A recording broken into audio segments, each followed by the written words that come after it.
ça donne des volts. Et après, je l'ai converti en millivolts. Et maintenant, on multiplie par 10 puissance 4, multiplié par des millivolts. Ça donne des millivolts.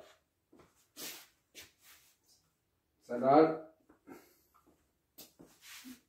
9,0099 millivolts, soit est égal à 9,99 volts.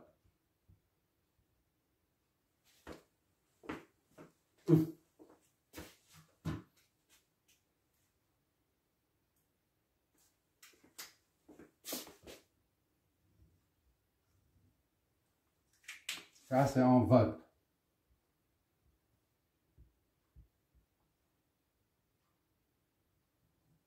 D'accord? Et ça, c'est en millivolts. Le résultat de ça est converti en millivolts. Après, ça, c'est millivolts. On donne des volts. Bon, ça, maintenant, on sait que la tension aux bornes 5,0, c'est 9,99. Pour trouver VA ou la sortie, là, on utilise le pont diviseur de tension. VA est égal à la résistance de talon, c'est R, L, divisé par la somme des deux, multiplié par la tension de source. Pont diviseur de tension.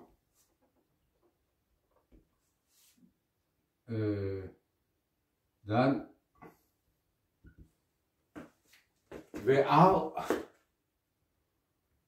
est égal à R talon, c'est RL sur la somme des deux. RL plus ZA. Le tout multiplié par ça. VTH.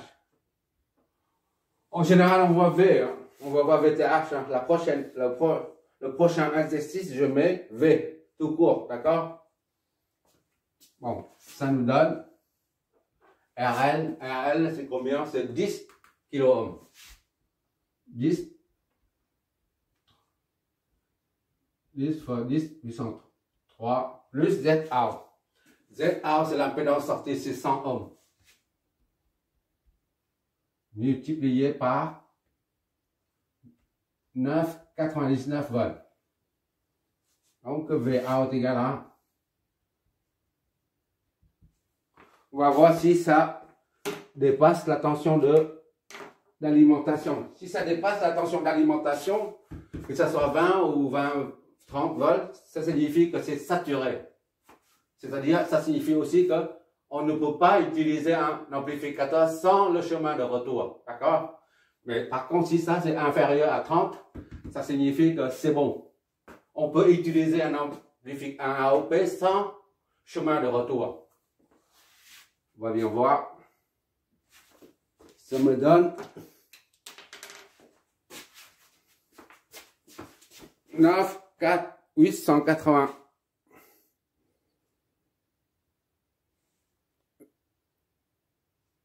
J'ai vu. D'accord. 9,891 volts. Ce sont des volts. D'accord? Ça, c'est des volts. Conclusion. Conclusion, c'est que la tension de sortie, là, c'est 9, à peu près 10 volts. C'est bien inférieur. Ça représente seulement un tiers de la tension d'alimentation. Que ce soit plus ou moins, en valeur absolue. Donc, on peut, certains disent qu'on ne peut pas utiliser un amplificateur sans chemin de retour, sans boucle de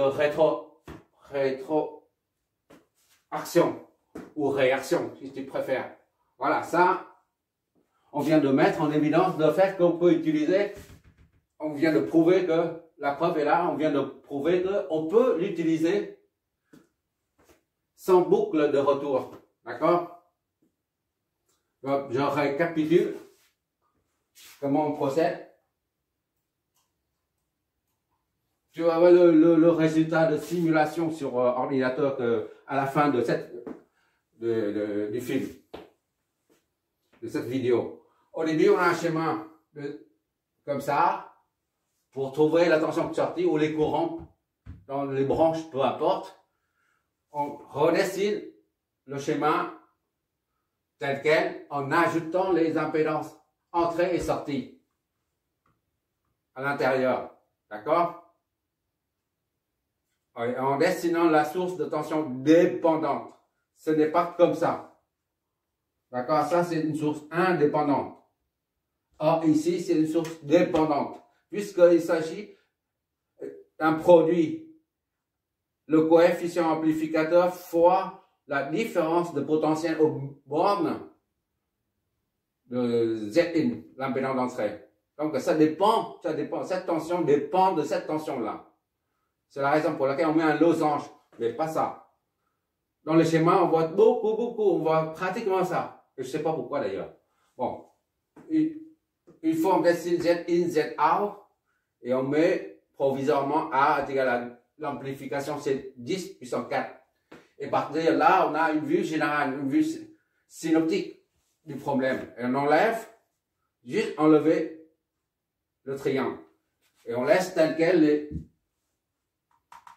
les impédances d'entrée-sortie. On reproduit le schéma sans ces 3 traits-là, 4 traits-là.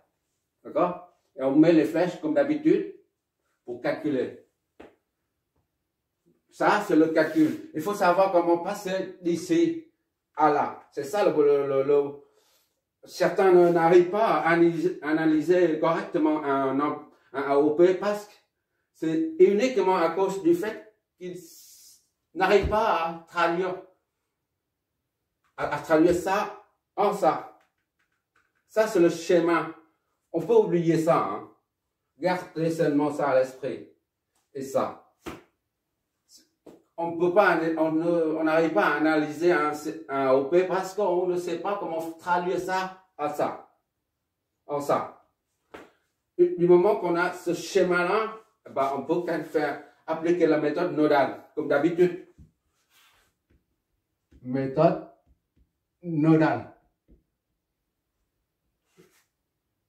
Des nœuds. D'accord? Méthode nodale. On cherche le potentiel et après on en déduit les tensions et les courants. C'est pas compliqué. On va faire d'autres exercices. Là, c'est le premier exercice consiste à montrer comment on passe d'ici à là. Et c'est ça qui compte. C'est ça qui nous permet de faire des calculs. Qu'est-ce qu'il y a comme remarque là-dessus? J'ai mis en évidence les caractéristiques internes de l'AOP. Ça, c'est interne. Et après, schéma de calcul correspondant. C'est le schéma. Et c'est le résultat. On va faire un deuxième. Merci d'avoir regardé.